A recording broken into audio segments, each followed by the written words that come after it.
Once upon a wild wood. The way through the woods is dark and deep, with many a lesson to gauge, and the path you take is the story you make, each step a turn of the page. Little Green Rain Cape set off through the woods. She felt well prepared. She had a strong straight stick, comfortable clumpy boots, and a backpack containing a good book, breadcrumbs, a pair of clean socks, and an invitation to a party. She was wearing her green rain cape. Green hadn't been walking for long when she met a helpful wolf. "Can I help you?" he asked. "No, thank you," said Green. Next, Green met a kind old lady. "Would you like an apple, dear?" she asked. "No, thank you," said Green. And Green had hardly begun walking again when she met a friendly troll. "Need directions?" he asked. "No, thank you," said Green, and she continued her way through the woods. Eventually, she came to a castle. "Who are you?" growled a fierce voice as a figure with a very hairy face appeared from the rose bushes. "My name is Little Green Rain Cape," said Green. "Are you the gardener here?" "No, I'm a beast. said the beast. Gardening is just a hobby. I don't suppose you've seen my guest, Beauty, anyway, have you? She went to visit her family and still hasn't come back. It's very lonely without her." The beast's eyes filled with tears. "I'm afraid not. said Green. But if I do, I'll tell her you're missing her." "I am," said the beast. "She throws sticks for me to fetch, and I plait her hair with flowers. I've been invited to a party, and I wanted her to come with me." And with that, he turned sadly away. Green carried on through the woods. It began to grow dark, so she looked for a place to stop for the night. She was just investigating the foot of a beanstalk when... "Who are you?" asked a discarded harp that was lying on the ground. "You can call me Green," said Green. "Well, I'm an enchanted harp," said the harp. "I've had two simply hopeless owners. You look much more sensible. Would you like to own me?" "I am not sure I have room in my backpack," answered Green politely. "No problem. You can carry me," said the harp, "and I will play for you." It began to rain. "Quick!" the harp cried. "My strings will get soggy. Let's take shelter in that cave over there." It was a very comfortable cave. The next morning, Green was woken up by 3 bears. They did not look happy. "If my chair will be broken, you'll be in trouble," growled the smallest bear. Green was about to answer when the harp piped up. "I love what you've done with the place," she said sweetly. "I'm an enchanted harp. I've had 3 extremely careless owners." She glared at Green. "The last one almost ruined my strings in the rain. Would you like to own me?" And with that, the harp began to play tunes for the bears, who quickly forgot all about Green. She crept out of the cave unnoticed. Green continued her journey through the wild wood. Clump, clump, clump went her boots on the path. "What a pretty cape," said a little girl in a red cloak with a hood, stepping out suddenly from behind a tree.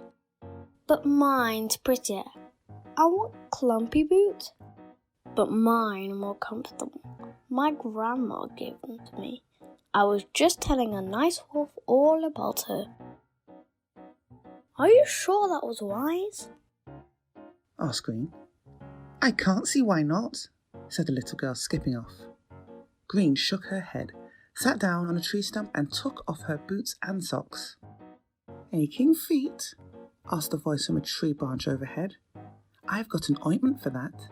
Just ask the 12 dancing princesses. All that waltzing is tough on their dainty feet." Green looked up in time to see a songbird swoop down from a nest with a tiny girl on its back. "I'm Thumbelina," the girl said, giving Green a small jar. "Thank you, that's so kind," said Green. She opened the jar and rubbed some ointment on her feet. It felt wonderful. Just then, a coach drew up and a prince stepped out. Princesses? He exclaimed. Did someone say princesses? Exhausting. Either falling asleep for 100 years, losing their shoes, or going out every night dancing. I was on my way to one of their parties, but I'm sure I'm coming down with something. Oh, Prince Tarquin, you poor thing, said Thumbelina. She whistled tunefully, and several more songbirds swooped down carrying a cough syrup, a silver spoon, and a hot water bottle. Now go straight home and rest, she told him. Excellent idea, said Prince Tarquin hoarsely. I'll do my best, but my coach keeps breaking down. Knew I shouldn't have bought it second-hand. Fairy tale problems, sighed Thumbelina, shaking her tiny head as he drove away. I like to do what I can to help. In that case, said Green. I don't suppose that you know someone called Beauty. Lovely girl, said Thumbelina. I've known her family for years. Green smiled, reached into her backpack, and took out the breadcrumbs and her party invitation. For your birds, said Green. I wonder if they might do me a favour and deliver something for me. As the birds flew away, Green said goodbye to Thumbelina and set off again. It wasn't long before she came to a clearing. In the middle of the clearing was a gingerbread house, and next to the house stood 3 little pigs with clipboards. Interesting building materials, said one, tapping the walls. Excellent construction, said another. The third snapped a piece of windowsill and ate it. Delicious, he said, with his mouth full, but not exactly wolf-proof. Should you be doing that? She asked.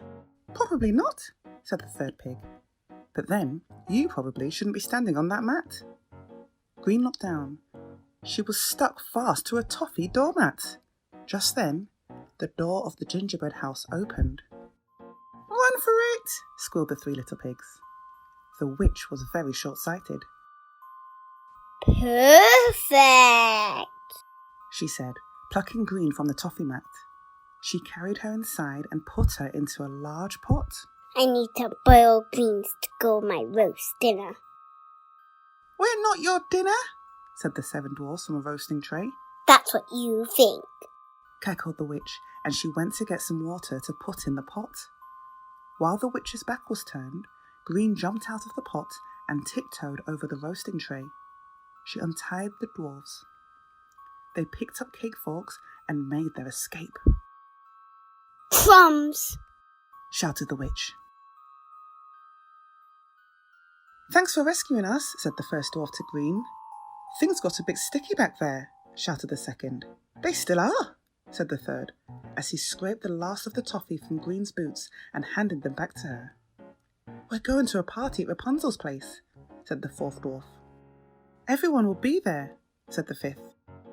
That's what I'm hoping, said Green, putting on her boots and thinking of Thumbelina's delivery birds. Come with us, said the 6th dwarf. We'll show you the way. Before long, they arrived at a tall tower from which came sounds of music and laughter. We're friends of Snow White, shouted up the 7th dwarf. Then you're welcome, called a voice, and a length of carefully plaited hair tumbled down from a high window. They all climbed up. Rapunzel's party was great fun. The harp played everyone's favourite songs and everybody danced. Well, almost everybody. The 12 dancing princesses took their time choosing which of their princes to dance with, while the Beast didn't seem to want to dance with anyone at all, until, that is, the last guest arrived. Beauty flung herself into the Beast's arms. I'm so sorry, she said. I had completely lost track of time. If I'd only known how terribly lonely you were, dear Beast, I would have come back sooner. How did you find out? asked the Beast, dabbing his eyes with his handkerchief. Beauty smiled as she glanced over at Thumbelina and Green. A little bird told me, she replied. The party continued all night long. The 12 dancing princesses had made up their minds and were wearing out their dancing shoes. Rapunzel used her hair as a skipping rope, and everyone took turns to skip in time to the harp's music. Little Red Riding Hood danced a show-stopping tango with the wolf, while the 3 little pigs led the line dancing. And the troll and the kindly old lady got to know each other. Everyone had a wonderful time. Especially Beauty and the Beast. The next morning, Green woke up early. She put on her rain cape and picked up her backpack, but not her strong straight stick, which she had given to the Beast as a present. Then, as the sun began to rise, she slipped away. I wonder, thought Green to herself as she continued on her way through the wild wood. what will happen next? For the way through the woods is dark and deep, with many lessons to gauge, and the path you take is the story you make, each step a turn of the page. The end.